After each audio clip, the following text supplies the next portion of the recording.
Hello everyone, welcome back to Mtale TV. My name is Robert Mtale and I'll be your pure physics tutor. Alright, so in today's lesson we're going to learn the topic pressure, the full topic pressure. So grab your pen and paper. Let's go. Alright, so let's start with the basic idea. Let's define what pressure is. So pressure is defined as the force per unit area. In a simple way, it tells us how concentrated the force is over the surface it is acting on. So the same force can feel very differently depending on how small or large the area it is spread over. That is why a sharp knife cuts through food easily while a bent one struggles. And it is why a person in high-heeled shoes sinks into soft ground more than someone in flat shoes. Even if they weigh the same, the smaller the area, the more concentrated the force, and the greater the pressure. So the formula for pressure is simple. So pressure is equals to force divided by area. Pressure is measured in several units. The most common one is the Newton per meter squared, which is also called the Pascal. You will also come across millibars, atmospheres, and torr, especially when you are dealing with atmospheric pressure or weather readings. Alright, now let's talk about pressure in gases specifically. So gas pressure comes from the contact collision of gas molecules with the walls of whatever container they may be in. Every time a molecule strikes the wall, it exerts a tiny force, and the combined effect of billions of these collisions every second is what we measure as gas pressure.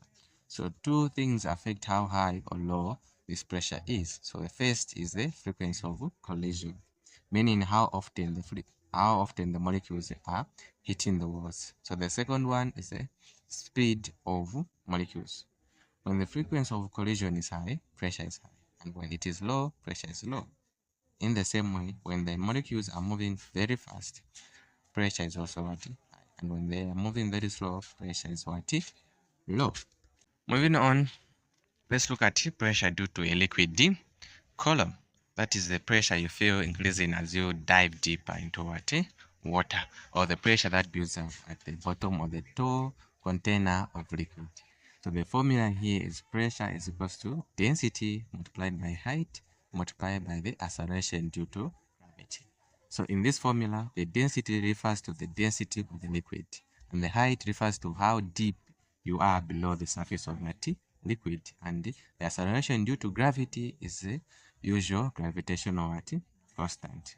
There are two important patterns to remember.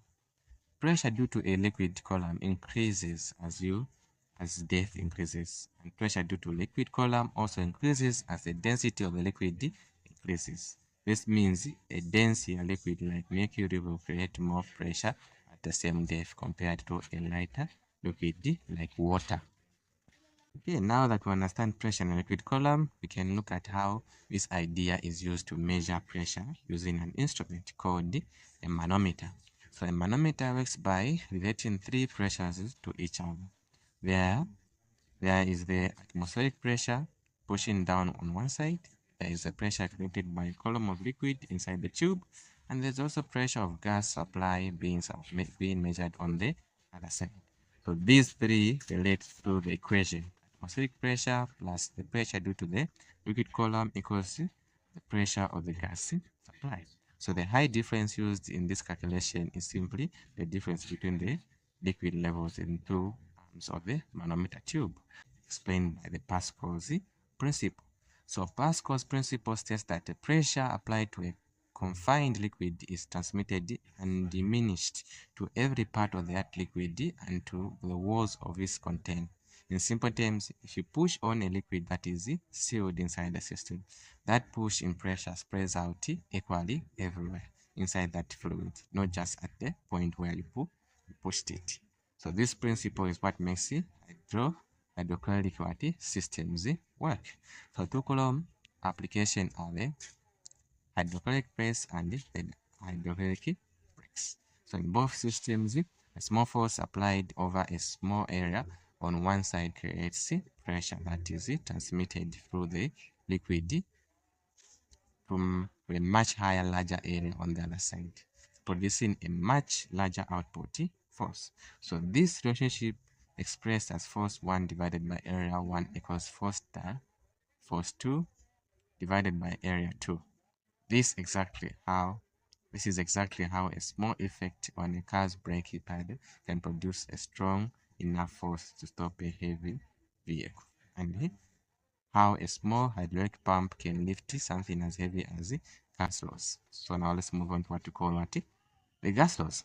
So the first is Bohr's law. The first gas law we're going to look at is what? Bohr's law. So Bohr's law states that the pressure of the fixed mass of a gas at a constant temperature is inversely proportional to its volume. This simply means that as one goes up, the other comes down, provided that temperature does not change. The formula is pressure 1 multiplied by volume 1 equals to pressure 2 multiplied by volume 2. If you were to plot a graph of pressure against volume, you would see a curve that drops steeply and then levels off. And if you instead plotted pressure against 1 over volume, you would get a straight line because that relationship becomes directly proportional. With that understood, we can now look at the Charles law. So Charles' law states that the volume of the fixed mass of a gas at a constant pressure is directly proportional to its absolute temperature. This means that as the temperature of the gas increases, its volume increases in the same proportion, as long as the pressure stays constant. The formula is volume 1 divided by pressure 1 equals volume 2 divided by temperature 2. If you plot volume against temperature in Kelvin, you get a straight line that passes through the origin at absolute 0, showing that in theory, the volume of the gas would shrink to 0 at that point.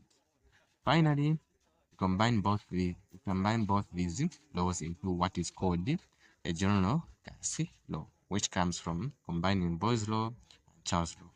So this law is used when temperature, pressure, and volume are changing at the same time. So neither Bohr's law nor Charles' law alone will be enough to solve the problem. The formula is pressure 1 multiplied by volume 1 divided by temperature 1 equals to pressure 2 multiplied by volume 2 divided by temperature 2. To summarize the three gas laws, simply, Bohr's law applies when temperature is kept constant. Charles' law applies when pressure is kept constant. And the general gas law applies when none of these three quantities are held constant. And that brings us to the end of our journey through pressure, from simple idea of force applied over area to all the way to how gas behave when pressure, volume, temperature all interact. Understanding pressure is not just about passing an exam. It's about understanding the world around you, from water pipes in your home to brakes in your car. Keep practicing these formulas until they feel natural. And remember, you are built for this. This is Robert Mtale, your tutor. Thanks for watching. I hope you have learned one or two things.